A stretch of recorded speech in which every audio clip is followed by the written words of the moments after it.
But just think about those people on the slave ships coming across that ocean, rocking, some of them getting sick, leaving the mothers, leaving the wives, leaving the sons and leaving the daughters, going to an unknown land, not knowing where they were going, unable to do anything about it. And sometimes they would take them up on the deck to get a little sunshine because they didn't want them to get too sick. They wanted to bring a good price in this country, in the United States, in Cuba, and in South America. And sometimes the history books tells us that some of the slaves would jump overboard. Yes. They'd rather be dead in the waters than to be a slave. Yes. We must think about these things. They needed us in the cotton fields. And all that time, we were not just content, though. There were a lot of slave revolts. Some of you may not have ever heard of him, but there was a man called Nat Turner who wanted to be free and got some people together in South Carolina and decided that they would have a slave revolt. There was Denmark Vesey. There was a woman called Harriet Tubman who ran an underground railroad from the eastern shores of Maryland, where the Student Nonviolent Coordinating Committee today has a project. You may have heard about Cambridge, Maryland, and Gloria Richardson. Well, that's our project, and just like we're in Greenwood, we're over there, on the same soils that Harriet Tubman used to travel across, because the black man in Maryland is not free today, just as he's not free in Greenwood, Mississippi. And you can tell every white man, every segregationist, every Ku Klux Klaner, that if they killed everybody in this house, there would be more Negroes to rise up, because the little children are singing now, freedom, freedom, freedom over me. Oh, freedom, everybody. Oh, freedom. Oh, freedom over me, and before I'll be a slave, I'll be buried in my grave and go home to my Lord and be free and be no segregation, no segregation, no segregation, no segregation over me, and before I'll be a slave, I'll be buried in my grave and go home to my Lord and be free and be no more dogs, no more dogs, no more dogs, no more biting me biting me, and before I'll be a slave, I'll be buried. I saw the first sit-in of my life at the University of Chicago, led by Bernie Sanders, of all people. He was Ira's roommate. But I knew the real action was in the South, so when my motorcycle broke down, and I heard there were sit-ins in Cairo on the radio, I hitchhiked there. That's when I saw John Lewis sitting in the corner of this little church. I knew right away who he was. And we became friends. John and I have been friends for 58 years. He told me where to go. He said, go to Nashville, go to Atlanta. I ended up in Albany, Georgia. I got thrown into jail with Dr. King. And Foreman was there, the leadership was there, and that was it, really. I stepped into one of the greatest stories of the late 20th century, the Southern Civil Rights Movement. And James said, you got a camera? Go into that courthouse and take a picture of the fountains. There's a little bitty one for colored people and a big white cooler for white people. And that was the first time I took a picture for Jim. It's 2 generations, over 50 years since these events occurred. And now, a filmmaker, I'm trying to make him into a story. How did you end up in Cairo, of all the places in the South? I think Jim Former asked that I go up to Cairo, Illinois. And to this day, Danny, I don't know how I got there. I really don't know how I got from Nashville or from Atlanta. I don't know how I got there. You spent a lot of time, and according to Archie Allen's tape, you spent a lot of the summer, like the whole Summer summer working. '62, but I don't know how I got there. But I worked in Cairo, Illinois, and Charleston, Missouri. Do you know where she came from? I mean, Salim? Taylor Branch, she's an important figure. Salim One of McClellan? this very small, kind of suicidal group that takes this unbelievable trip through the South. But she was one of those people. Salim McClellan was a student at Peabody College in Nashville in 1961, and she had been attending some of the nonviolent workshops. And when we decided to continue the Freedom Ride, she went on the Freedom Ride. She was originally from Buffalo. One thing that was amazing was these people took you into homes. They fed you. They didn't care. No one asked where you came from. No one asked anything. They only cared that you were there. There was this openness that was incredible. I thought I was like on a free ride. I thought, these people are feeding me, taking care of me. This is an adventure. Look what I'm getting away with. But I was changed, and I was changed forever, and I gave back to the movement. Well, James Farmer used to say something like the movement was a band of brothers. I guess he said a band of brothers and sisters, but a band of brothers and a circle of trust. It became like a family, a sense of community. Who said that? Farmer or Foreman? Foreman. Foreman. Mm-hmm. Foreman became like my father. Oh, yeah. I would have done anything for Jim Foreman. He was older than I was, and older than a lot of us. And he was like a director, like someone who seemed to have a larger picture of things, you know. Maybe because he wasn't 22 years old. I think that had a great deal to do with it. He was older. I guess he had, to some degree, experienced more. And he was like a general. He saw the big picture, the overall picture. But it was one of the most moving, one of the most exciting periods in my life, really. I felt personally like I was involved in something holy and righteous, like it was a crusade, really. Well, Casey's used that terminology. I was reading on the train, Jim Lawson, is that his name? And I read his opening statement to the first conference in Raleigh. And he said, this is not about integration. This is not a legal struggle. This is not about the fact that I've been thrown out of Vanderbilt. This is a moral struggle. And from the very beginning, he says that the movement is about something higher. It's about America somehow moving closer to the truth. I mean, he lifts it to a higher plane, and there was that feeling all along that it was more than this integration and this victory, which was an easy target, but that somehow that it would really change America. Later you used the word revolution, a lot of people did, that we were somehow fundamentally going to change the country. I remember a small office with desks. You were often at that desk, not in the field. You had kids by then? Absolutely, yes. I was an office guy. I very seldom went in the field.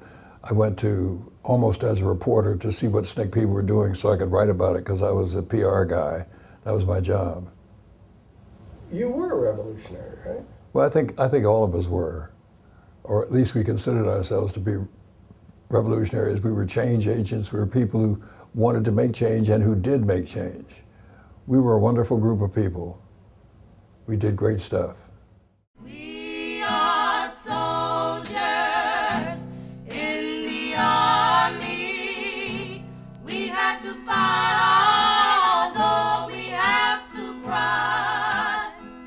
We got to hold up the bloodstained banner.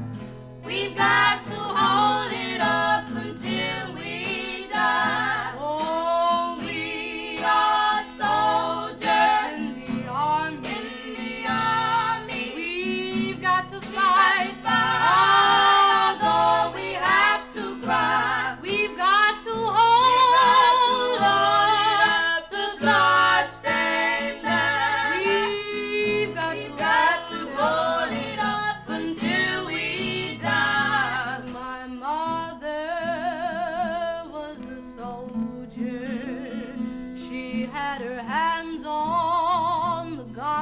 plow.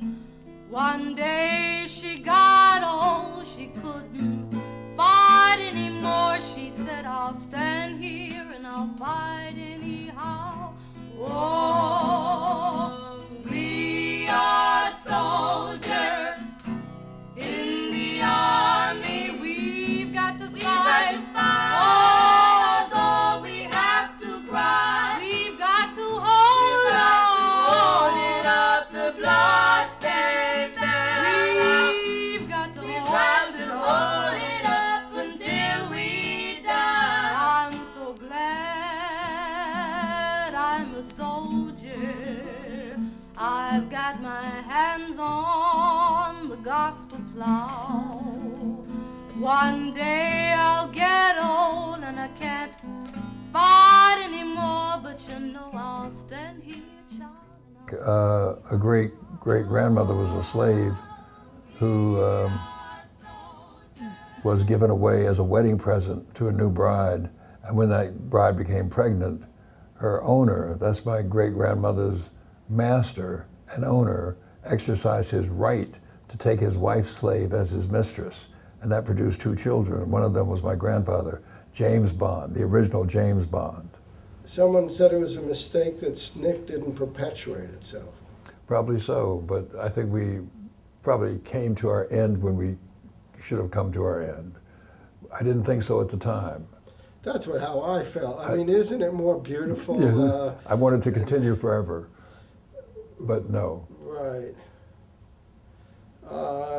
Did the war movement, did the war in Vietnam take the sails out of the civil rights movement? It sucked a lot of the air out of the oxygen out of our air, and a lot of potential people who would have been with us were seduced by the anti-war movement, and properly so. I mean, that was an important thing to do. And, you know, SNCC people were in that to some extent, but the very fact that the anti-war movement blossomed and bloomed hurt us, I think. You know, when Johnson on television, did he sing "We Shall Overcome"? No, he said said, it, and right? We shall overcome. Right, and I've heard, you know, different accounts, people crying, and Dr. King cried. Right, I wanted to vomit, you know. Oh, I thought it was great. You thought it was great. I thought it was great, yeah. So that's a difference between the white boy from Forest Hills and because I just felt. You know, I thought about the hypocrisy and the war movement, and of course he was really targeted by the anti-war Sure. movement. Hey, hey, LBJ. As he should have been. I've just been listening to a series of tapes around the Goodman, Schwerner, and Cheney disappearances. And he's talking to Senator Eastland, and Senator Eastland is telling him it's just publicity stunt, that they're not missing at all. They're just pretending to be missing. And you can tell from Johnson's voice that he doesn't believe this. He thinks they're dead. And he goes on from another subject. Then he talks with Mrs. Goodman, and she's crying, of course. And he talks with Mr. Schwerner, and he's crying. And you can tell Johnson's heart is with them, is going out with them. And people, you know, going to look at this and say, what a sucker this guy is. But I believed he was the best president we've had for civil rights. Until now, there's never been anybody as good. We were in Birmingham together because Julian was a writer and I was a photographer, and that was his job. And so when the bomb went off and killed the little children, we went there together. He went into politics after SNCC, and someone nominated him for vice president of the United States, but he was too young. You have to be over 30, I think. And then something terrible happened. He ran for Congress for the nomination, but because of gerrymandering in Atlanta, blacks had only one place they could run for Congress. And he ran against John. So here were these 2 old friends, and they were fighting it out, and things got nasty, and John won. He was in Congress ever after. And Julian became Julian. Oh, it is in focus. That's pretty good. Oh, there you go. Yeah, I did take that. There are two of them I took. Have you seen other pictures of yourself at the march? That's the march, right? That's the march. This is the March on Washington. Right, yeah. August 28, 1963. You know, every now and then, watching television or turning pages in a book or magazine, I see something standing in the crowd. There was one photograph that I think you took. I've seen it on television or either seen it in a book someplace. After it was all over, a group of SNCC people, I think the Post had a copy of it. They're singing, right? Right, I'm singing. Yeah, yeah. That's right. Because they were not allowed to sing "We Shall Overcome" right. at the march. We all was holding hands. That's right. That was a big rebellion. Everybody had left. That's right. That's right. That's right. Oh, John. There was so much hope.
How many times have you been hit in the head? Well, once I was hit in the mouth in Nashville at the little Krista, and I bled. I see. So that was early. It was early, right. And then that was in 1960, and then in 1961, I was hit in the head with a Coca-Cola crate at the Greyhound bus station in Montgomery, Alabama. With a Coca-Cola crate? A wooden crate. A wooden crate with the metal. So that was the second time? That was the very... Because you were attacked in Nashville. Nashville, but just hit in the mouth. Oh, I see. And I bled. Right. But this is me being beaten here. Right. In Selma, at the bridge. Who took that, do you know? I don't know. Wow. So he's actually kind of pulling you up so he can hit you. Yeah. Pulling you up from the ground. Yeah. In Rock Hill, South Carolina. What happened there? I was beaten. My seatmate was a young man named Albert Bigelow from Cobb, Connecticut, the two of us. He was a tall white gentleman. He had been on the Golden Rouge ship out in the Pacific protesting against testing. Nukes. Nuclear testing. Right. And the two of us were attacked by a group of men and left Lyon in a pool of blood. You were attacked, were you on the bus? We were off. Is that the one where you arrive at, and there's a mob in Montgomery? Is that what you No, this one was in Rock Hill. Was that before or after? Oh yeah, before Montgomery. So they got you off the bus? I mean, they grabbed you? How did they physically No, get to you? we literally got off the bus to go into the waiting room, to a so-called white waiting room. Right. Mm-hmm. And so you entered there, and these guys were there. Right. They met us at the door. We tried to enter the door, and they just beat us. Mm-hmm. And then the local police officials came up wanting to know whether we wanted to press charges. We said no. We come with peace, with love. We believe in nonviolence. John, I mean, we were going to run out of tape, but do you... Now you see your picture here that you signed to me? Oh. That I cherish so much. Oh, there we go. And then you sign the, you sent me one recently Oh, yeah. of this, and it's framed, and it's in the house, in my office in Atlanta, in the office in my home. Is your son still at the house with you? I bought them a few years ago from a garage sale. They were with a number of dorm-type posters. And I knew I was buying a piece of history. I knew it was an important piece of history, but I really haven't had a chance to really research them. I figured they were from probably the early to mid-1960s based on their content. And how much did you pay for them? Well, I paid 25 cents a piece for them, and I think they charged me that because they do have some holes and a little bit of wear. They're pieces of the civil rights movement in America. Now, these 3 photos were taken by a photographer named Danny Lyon, and Danny's name appears on each one of them in the lower corner. You can see where it says Danny Lyon. Danny Lyon is a very prominent and famous photographer who really made his name by elevating social democratic photography to an art form. This was his milieu. This is where he shone, and he did a lot of work with the Student Nonviolent Coordinating Committee, the Sncc, or SNCC as they were known. And SNCC was part of the civil rights movement that was formed in relation to the sit-ins that began happening in the early 1960s. And within the civil rights movement, they had wanted things to move a little bit faster and a little bit more aggressively. And these posters were advocating the work of SNCC within the civil rights movement. The one next to you that says now was taken at the march in Washington, D.C., where Martin Luther King gave his I Have a Dream speech. Wow. One of these posters to me stands out more than the other ones, and that's the one on the bottom. Come, let us build a new world together. What, to me, stands out about it are the people who are involved in the photograph. Do you recognize any of them? No, I don't. I only recognize one, to be honest, and that's the figure closest to you. That's John Lewis, Congressman John Lewis, who was then a 22-year-old civil rights activist. He's been a congressman now for over 30 years, and this was when he was involved in the movement. So, coincidentally, he was caught in this photograph in this incredibly poignant moment, praying for a new world together, a better world, and it's great. And I grew up with saying, it's going to be okay. It's going to be all right. Saying, if you pray and believe, it's almost spiritual. It is spiritual. That God Almighty going to take care of it. And people used to sing songs in the church, God will fight our battle. God will fight. He's on our side. Yeah. Which side are you on, boy? Which side are you And on? there's sort of mix of the labor movement and the whole movement of faith. It's going to be okay. It's going to be all right. Which side are you on, boy? There's labor and religion come out of the labor movement and out of the church. And they all came together to help create a mighty civil rights movement. Down in the Mississippi, the neutrals have we met. Either a freedom fighter or Tom for Ross Barnett. Everybody now, which side are you on? Which side are you on? Everybody, which side are you on? Which side are you on? Don't come for Mr. Charlie. Stop listening to the white folks lie. 'Cause we black folks. By the summer of '63, I'd moved to Atlanta. John had been elected chairman. And I got an apartment with Sam Chiron and John. The SNCC headquarters were there. And downtown was a target of constant demonstrations. Most of the violence that happened during those years was from the Klan. It was from terrorist organizations. Most of the people in the streets, they just watched. Somewhat amazed at what was happening, because what was happening was pretty amazing. But then there were mobs. The worst mobs were at the Freedom Rides.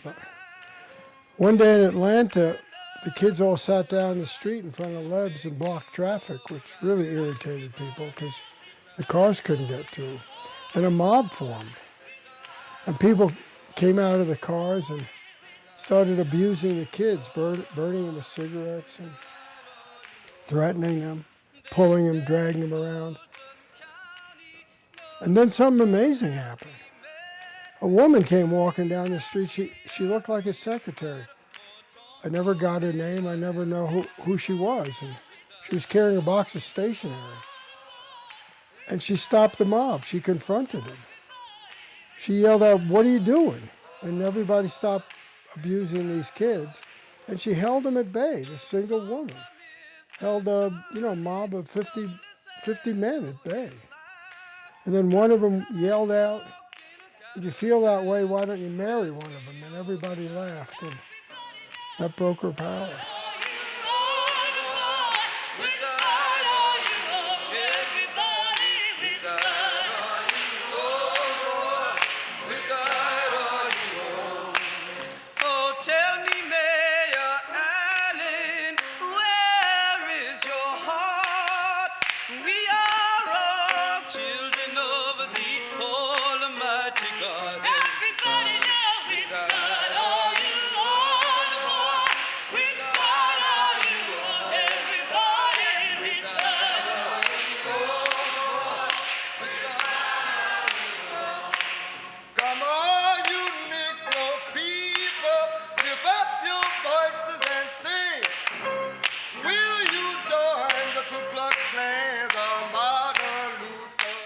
I always used to ask my mother if she was a registered voter when we lived in Fort Valley, Georgia, when my father was president of the local black college. And she would always find some way to evade the question. She would never answer it. She'd never say, "Yes, I was," or "No, I wasn't." I think she was ashamed that here she is, the president of the wife of a college president, but not able to register, not able to vote. So she never would tell me that. So I assumed that she was just not a registered voter until we moved to Pennsylvania, where the franchise was available and open. I think Foreman is really unusual in that he had this great appreciation for propaganda and for the historical record. Because he was older than we were, because he had been a graduate student, he'd been working on his doctorate, he had a mindset toward making a record, preserving the record, and he thought about propaganda. He thought about press releases. He thought about mailing stuff out. He thought about creating a Sncc persona in the world, and you would be a natural for that. He took him into a little bathroom, a little room in the back there, and I, to my horror, realized, Jesus, these guys are discussing me. When I'm going to have a job. And they came out, and I did have the job, and I was certain that Foreman, in effect, just forced it on them. That's my own personal story. I think you're absolutely right what you're saying about Foreman's. These pictures wouldn't have been done otherwise. Sure. I would have gone back home and it said in one of something I was reading that Sncc had this identity problem. That it didn't. That the students were doing things and other organizations were raising money. And SCLC that they used was John raising money. Lewis to create an identity. And then I realized that maybe these pamphlets that we were doing, that Mark Suckle claims he made 500,000 copies of a brochure. I can't believe that Sure, figure. I can believe it. 500,000 copies. Mark would print all day and all night. Who paid for the paper? He We did paid on for his it. We own got it press? from, we bought it, from our own press. We bought it from KB Hill at Hill's Church and Office Supply. Mark printed day and night. Mark and what's that guy's name? I can't Mark remember. Suckle, his name. Yeah, I remember Mark. I I'm saw talking Mark. about this wasn't a good one, but this. The white people in the country, by and large, have not as yet made up their minds whether they're willing to grant freedom to Negroes. Shoot a nigger and watch him run. That's what he was saying. But this is a new nigger, and you tell the old man Hammond down there, we ain't running no more. And we'll never turn back. Those 4 girls in Birmingham, Alabama. She was a lead singer of This Little Light of Mine in that That's right. church. And she's been identified on tape, And they would sing that song, this high school kid. Oh, yeah. She's out in And they'd California sing, now, I "This think. Little Light of This Mine." little light of mine. And it would just go through that church. It was unbelievable. I remember her.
Probably the best thing I did for SNCC as a staff member was liberate these girls by taking pictures.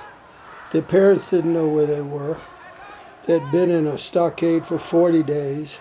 The conditions were awful. Some of them were as young as 13 years old. They were high school girls. One of them was pregnant. No one knew where they were. And I went down to Leesburg to the funeral home and a beauty parlor.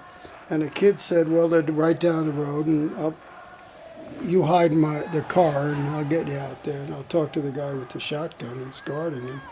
And I snuck out and crawled up to these bars and said freedom. And we shook hands and kind of flirted. And they were so crowded around, I said, I can't take pictures. And one said, well, we'll show you how we sleep. And they lay on the ground. And one of them went to talk to the Pops, the guard, and I made these pictures, and then I snuck out. And when Sncc was able to get them in the Congressional Record, Jet magazine published them, and the girls were released.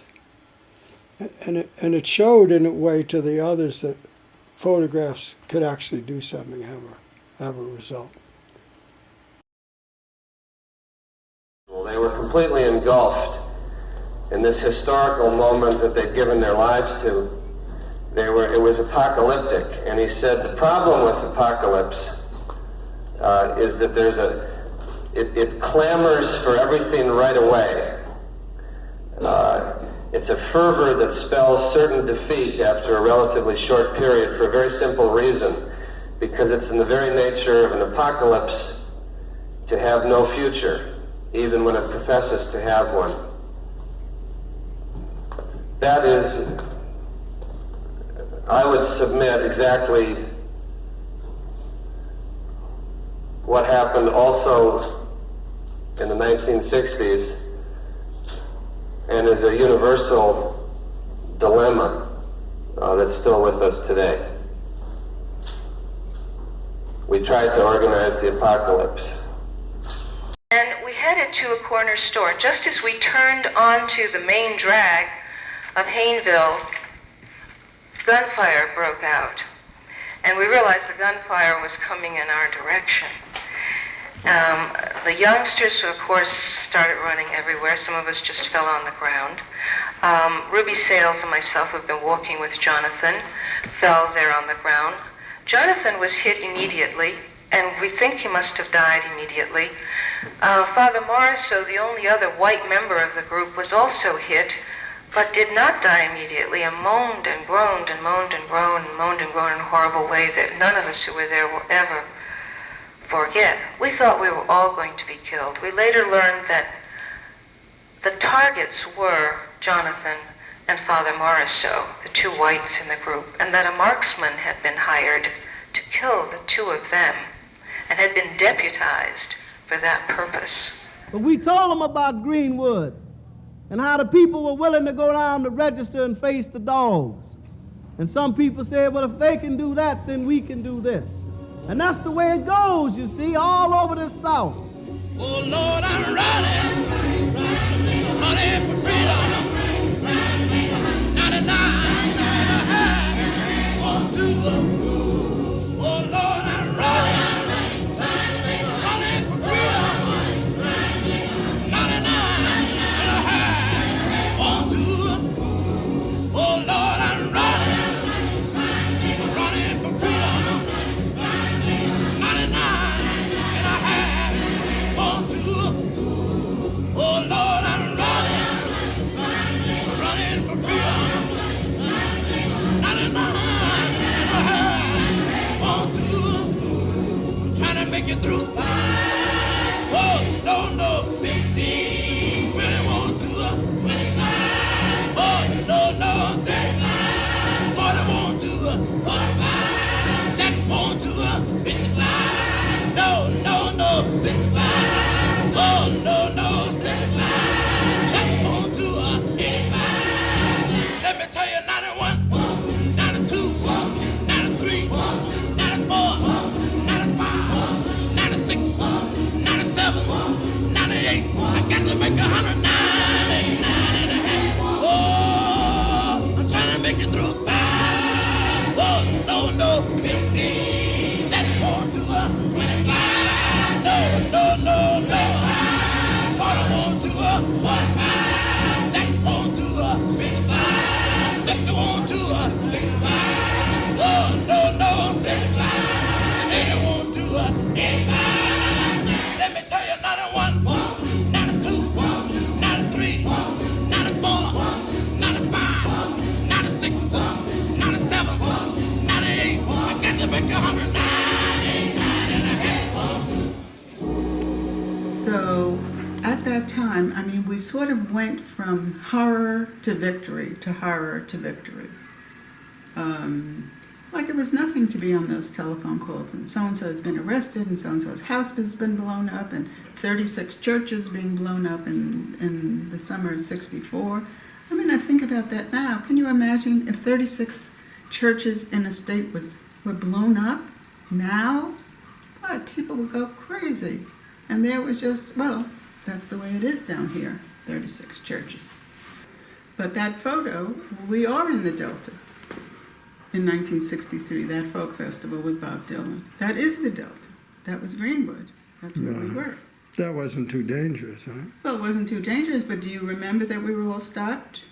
2 cars were stopped by the police. I remember the food was just horrible. It was upsetting to me. I was a spoiled bourgeois kid, you know. A hot dog to me was a kosher hot dog, not this runny red hot. I remember like biting through this kind of rubbery and it's running out like goo, and I thought, I can't eat this. I remember hearing. And you couldn't sleep in the Freedom's house. It was so fucking noisy. I mean, and you know, I went to school with Bernie Sanders. I went to sleep at 10 o'clock. You know, that was late. By the time I met you, you were a wild boy. You were already wild. You were a wild boy. You may think, thinking back, that you were this nice little Jewish boy, but you were actually already on your way. From the beginning to the end of the time that we were there, it was a black liberation movement. And we were lucky that we were invited to participate. We're not even invited, that when we showed up, they accepted us. So we have to be humble about it, and we have to say, we were lucky, we were lucky. We were lucky that they said it's okay if you want to come. You were lucky that Jim sought you out. Jim knew that what you had is what he needed. He needed a good photographer. And you could have been 37, you could have been from India, you could have been, it didn't matter to him. This was a black movement. It was led by black people. The great things that we did as white people was to model and to show some young black kid, oh, there's a situation where a black person is actually telling a white person what to do. Looking back, he was really, really amazing, because I met him a month after he got to Atlanta. And things could not have been more chaotic. I mean, even at its best, there was an element of chaos in SNCC. But then, I mean, there was no structure, there was no office. There was an office, but nobody was really there. And he came in, and he was really unfazed by all of this.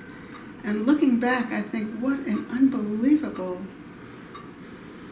accomplishment. And it was dangerous.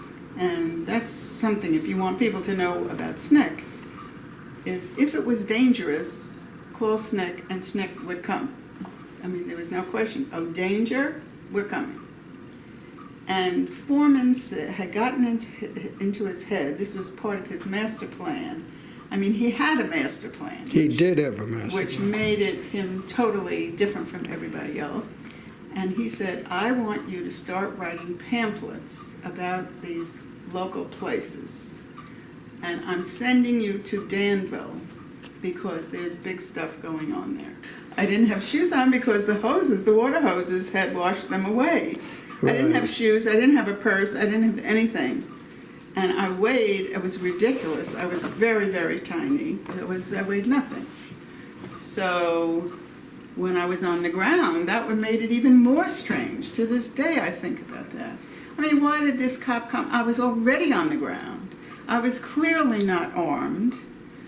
And I weighed 106 pounds. And I was on my way up to my feet when he hit me over the head. So it was an act of gratuitous cruelty. That's the moment we met, literally, because I flew in. I mean, my story's a separate story, but I was with Jim, and we arrived that night or dawn. And we went straight to the hospital, and then we must have gone wherever we found you. I remember when we first went to Mississippi, Sherrod was in the car, myself, Charlie Jones, and we stopped at the border. And there was a big sign that said, "The Knights of the Ku Klux Klan welcome you to Mississippi." And we grew silent. And we were all very afraid. And we sort of knew that we were about to walk into the heart of the beast.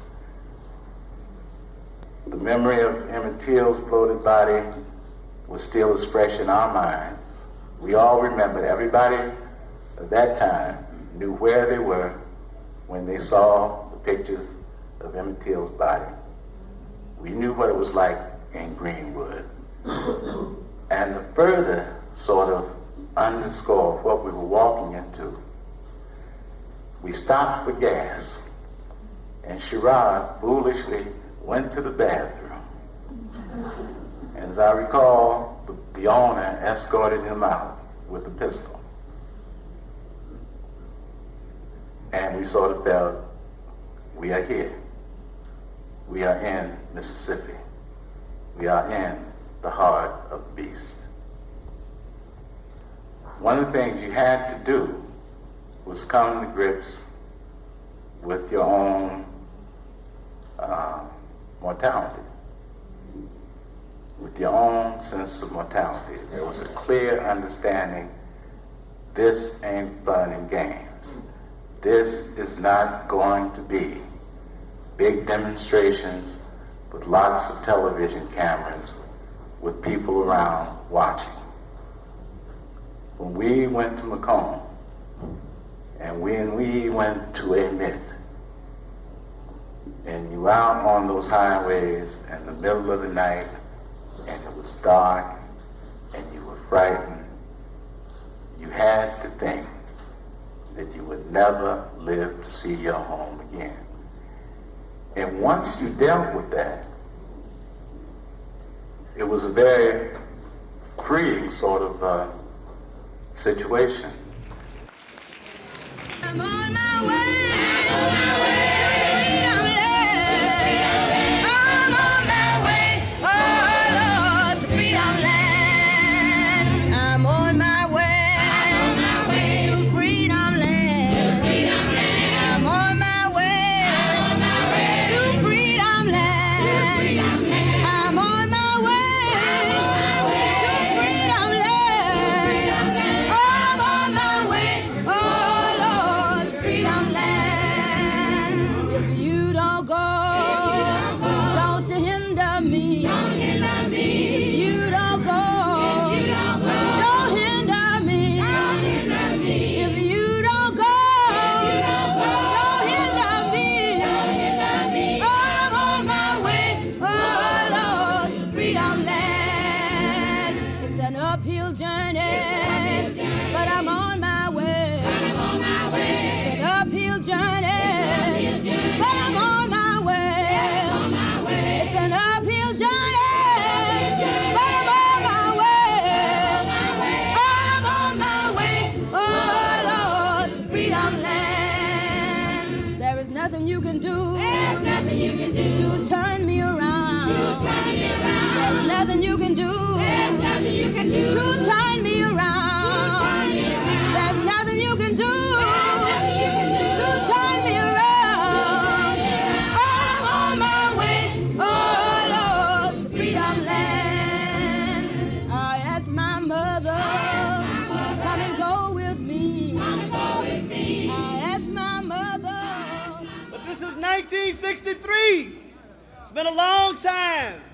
Our parents have been lynched. Our mothers have been raped. Our sisters have been raped. All down on those plantations, that's right. Because everybody in here who is not pure black didn't get this way because his Negro parents slept with a white woman. That's right. Now I'm just telling like it is. Because you see, the first thing that the man, just a moment, the first thing that the white man says, if you get a Negro to right to vote, he's going to be in the bed with a white woman. Well, that's right. That's the propaganda that they putting out. But remember, that's not what he's afraid of. He's not afraid of us getting in no bed with a white woman. That's not it. He doesn't want us to get down to the courthouse and get the records where he stole all that land from our grandparents. That's what it is, you see. Now, some of you may say that I sound like Malcolm X, but that's not it. I'm a product of the black soil up there in Marshall County. And they axed my grandfather out of 590 acres of land. And I'll never forget it because all his children had to dig ditches. And my mama and my papa up there suffered because the white man next to him out of land. And the old people in the back know it. Down there in Pike County right now, they cheating the Negro out of thousands of oil wells. Over in the Mid County, Hollis Watkins knows what I'm talking about. And Lord knows how many other acres of land they've stolen from the Negroes in this state of Mississippi. And that's why they don't want us in the ballot box. That's why, that's right.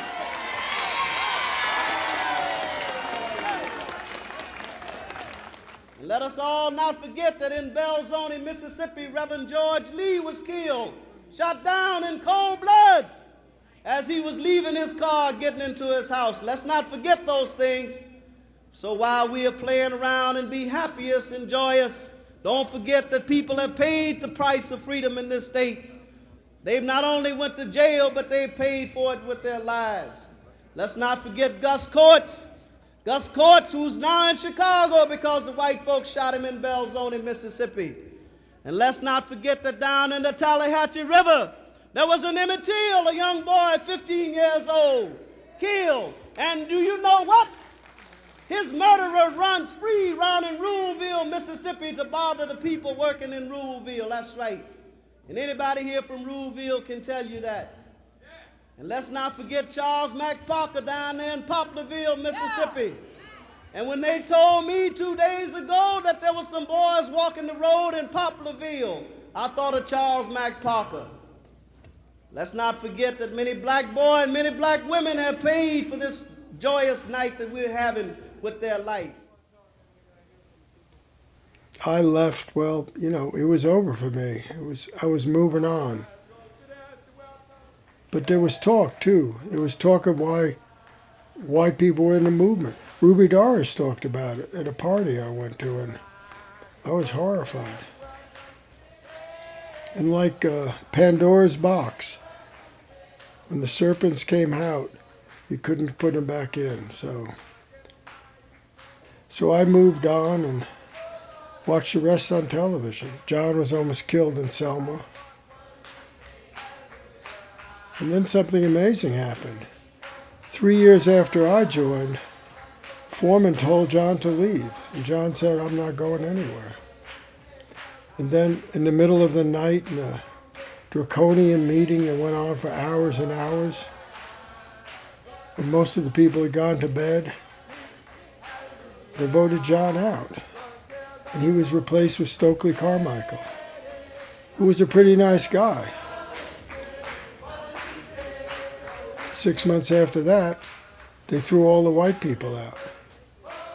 James Foreman, who had worked with Dottie Zellner and Bob Zellner for 6 years, came out of a meeting and told them no, they had to go because they were white people. Foreman later said it was the worst thing he ever did in his life. And then the whole thing fell apart. As Julian said, the crazies took over. But I was there, that amazing summer, that golden time in the civil rights movement, when, as Casey said, it was like we had died and gone to heaven, and it was integrated there. I keep reading that Sncc threw the white people out and so on, but I don't remember. I didn't go to the meeting where it happened.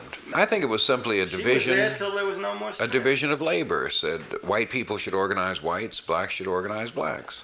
There's a crying need to organize a sympathetic response in the white community. Only white people can do that. Mm-hmm. And therefore the whites working in Sncc ought to turn their attention to that. That's what I remember.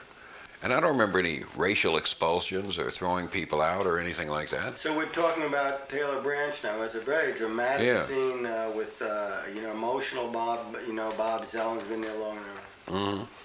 Well, I think that happened, but I don't think he lets the reader understand that this was not throwing people out. This was saying, we value you and we respect you and we love you, but we want you to do something else that we can't do. Mm-hmm. So go do that. That it wasn't a casting out. Right. It was saying go do something else in another direction. But I didn't take anything when I left, really. In '66. I didn't leave. Because, I left sort of. Let's don't even talk about it. I left sort of. How did I leave? I left sort of disappointed. Not bitter, but I was sort of angry. But I got all of that out of me. And I feel very free now. And I don't have any hostile feeling toward anybody, really. But that was out of me in less than 2 or 3 months. To recover from it. Oh yeah. Well, you said it was your whole life. It must have. It was my life. I was so hurt what happened that night of May 13, 1966, when Stokely was elected chair. After I had been reelected, and then when people had left, they elected Stokely. But, I read an account of it. It sounded strange. It was. Worth Long came. Worth Long is the one who did it, and he think I hold it against him, but I don't. I really don't. In Sncc, you work in accordance to Sncc's policies and principles, and on that basis, I think it was possible, theoretically, for the organization to define itself in a firm, aggressive, militant nationalist posture, and said anybody who is in the organization will accept and work in that discipline. But there were forces and events and a context at work which made it not possible. But even as that vote was taken, I know that if many of the older staff who had soldiered through the struggles with Mendy Samstein, with Casey Hayden, with Bob and Dottie Zellner, had been present at that meeting, the vote would have been different. And the vote, as I was told, was something like 27 for expulsion, 15 against, and 30 abstentions. There never was abstentions in SNCC. People supported stuff. So it was a traumatic decision. And this young lady needed me to come to the meeting, and she walked all the way over to the floor of the house, got me, and I ran across the street to the committee room, and one of my shoes came off. I don't know what that was all about. So what do you think? What is that dream all about? What is in that dream? How did it begin? I was on the floor of the house for a vote, and I was just sitting there on the floor, but I had a meeting, and I forgot I had the meeting. And a young lady on the committee staff came over to get me, and we were walking very fast, and my shoe came off, and I had to stoop down and untie my shoe and put it back on and make it to the committee. I don't know, and I really woke up then. I said, no, this is silly. And your shoe came off. Mm-hmm. Yeah, that's a dream where you're having trouble getting. You know, there's a classical dream where it's like you kind of have to climb over a fence and you just can't get over the fence. And Oh you just yeah. kinda, What about the one when you're falling? You're just falling, and you're just falling, and you're never going to. That's a bad one. Really? That becomes a nightmare. Yeah, and you can't hear yourself falling, like you never stop. You just continue to fall. We must march again. In every state, in every city, in every town, in every village, in every hamlet, we must march to the ballot box on November 4th and march like we never marched before. And I started to interview people. I interviewed my friends, you know, John, Julian, Dottie, back then, and then they started to die. Sam got murdered, of all things, in Woodstock. I mean, nothing to do with civil rights. He got murdered by a dope dealer who was jealous of him. Then Foreman died. And there was a big service in Washington. Everybody came for that, and I missed it because I was with the family. I just couldn't get there. I couldn't afford the airplane there.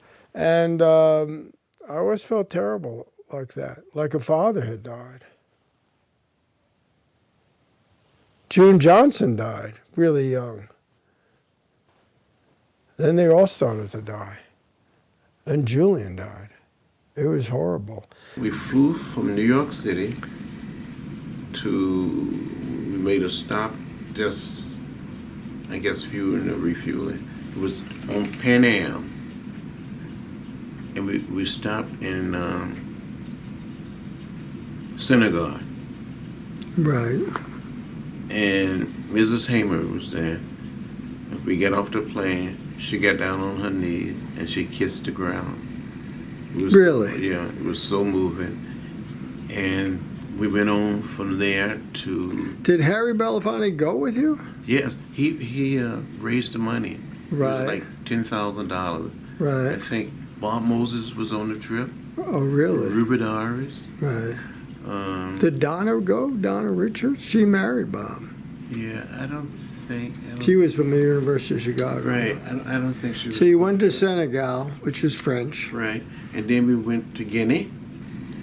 And you stayed later, right? You told me. Yeah. And where did you guys take off to? We went to... Go ahead, you get it. I'm sorry. I didn't know this thing was on. That's all right. You say hello. We need a break.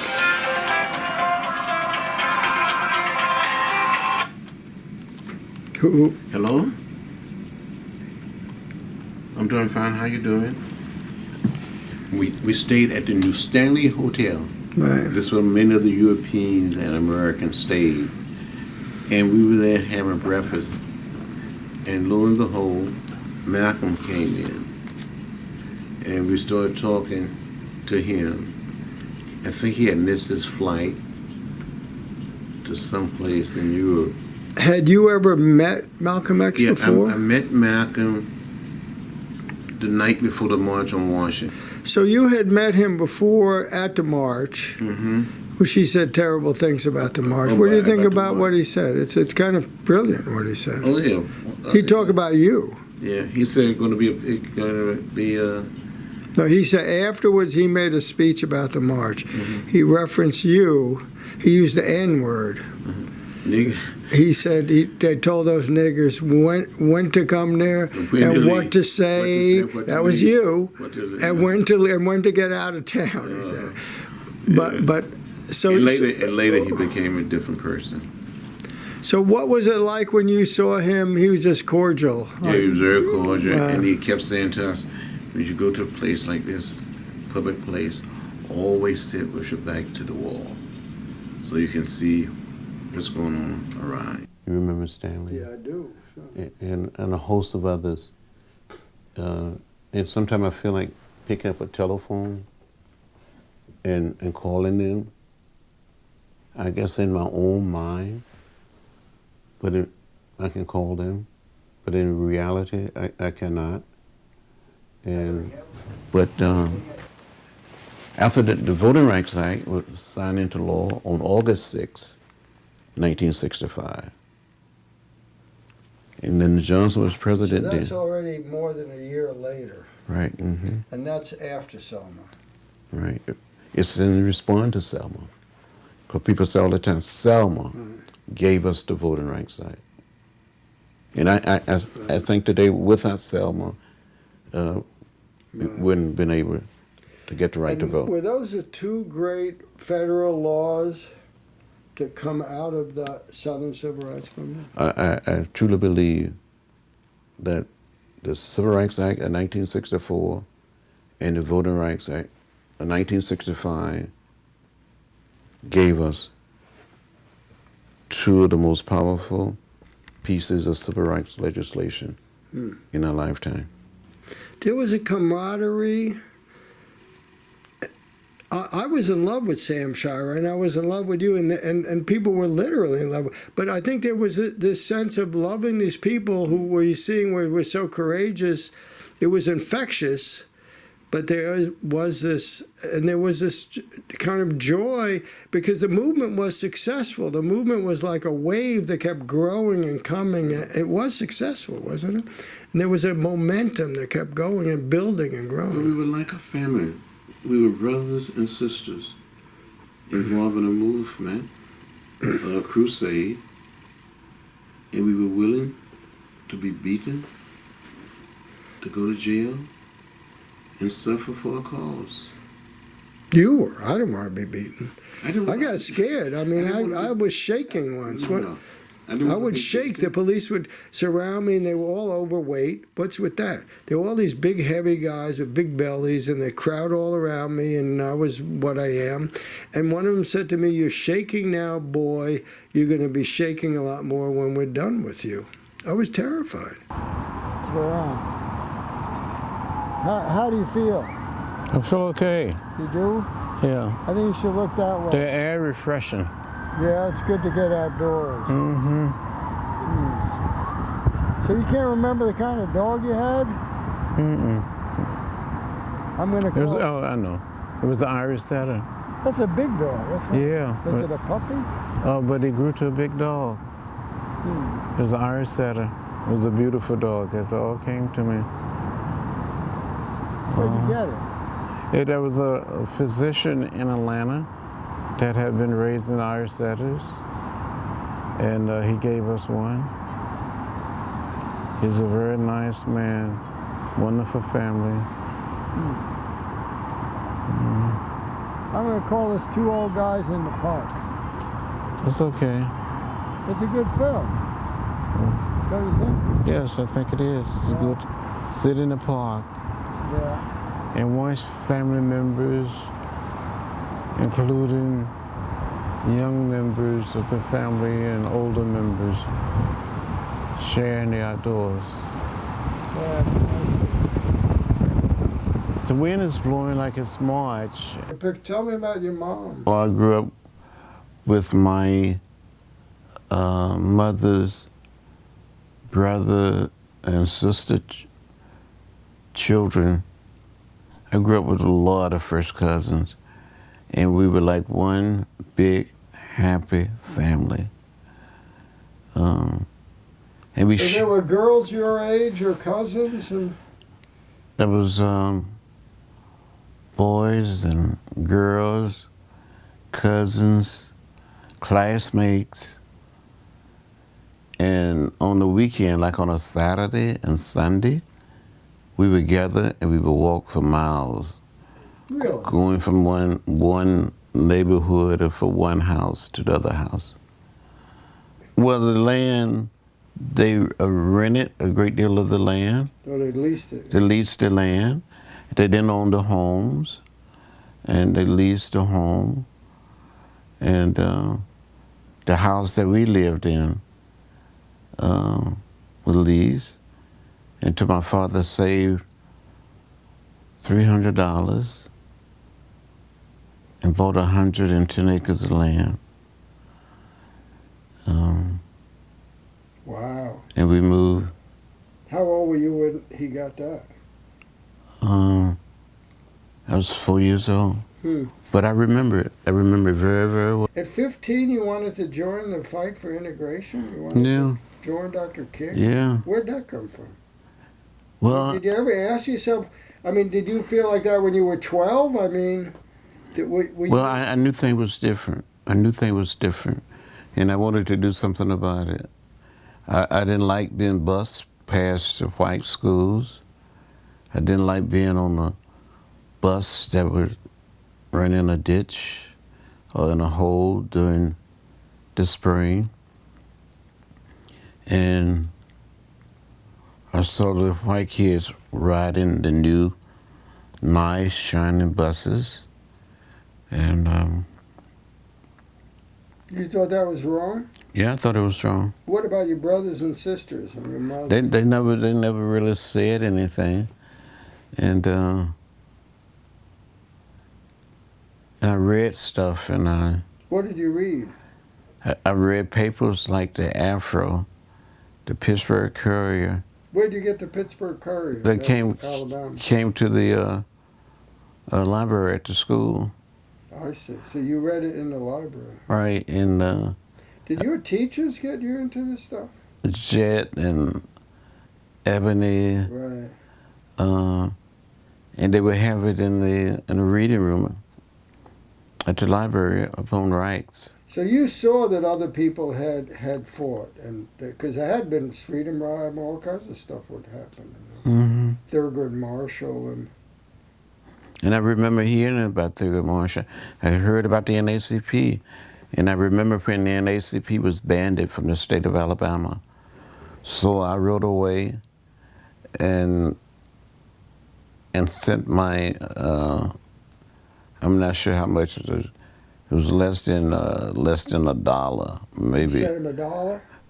It was less, and I put it between some cardboard. Oh, the coins, yeah. The coins, and I got a NAACP membership card. Really?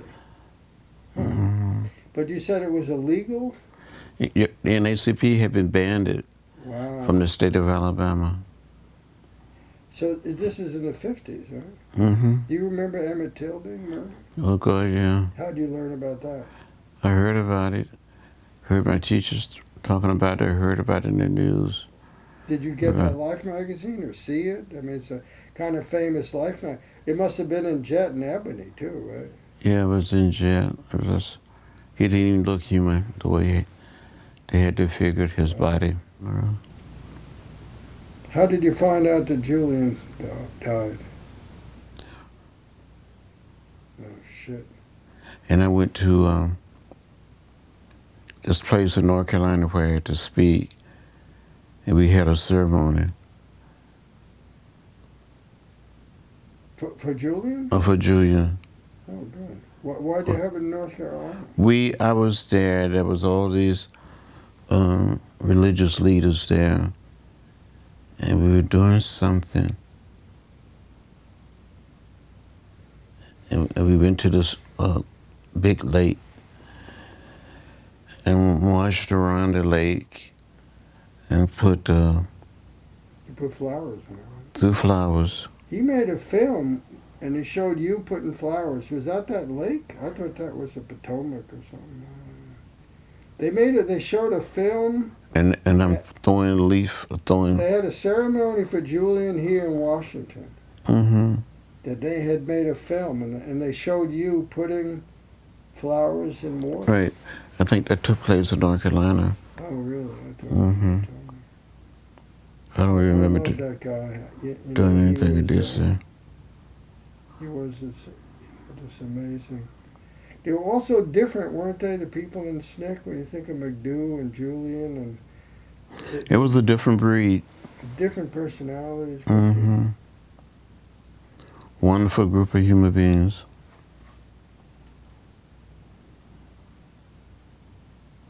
Where are they now?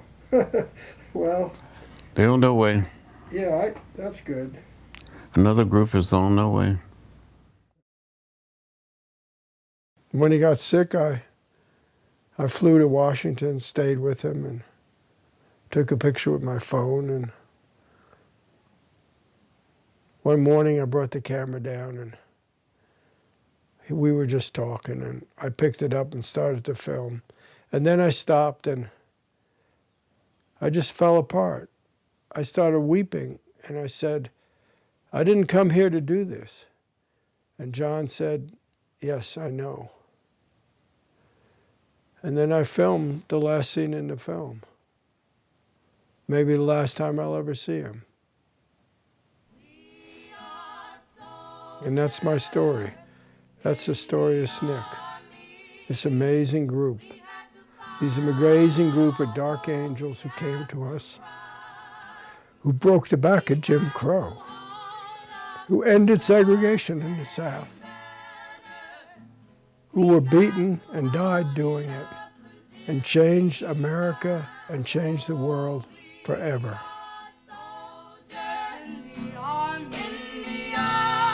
We've got to fight, although we have to cry. We've got to hold up the bloodstained flag. We've got to hold it up until we die. My mother was a soldier. She had her hands on the gospel plow. One day she got old, she couldn't fight anymore. She said, I'll stand here and I'll fight anyhow. Oh, we are soldiers in the army. We've got to fight, although we have to cry. We've got to hold it up, the bloodstained flag. We've got to hold it up until we die. I'm so glad I'm a soldier. I've got my hands on the gospel plow. One day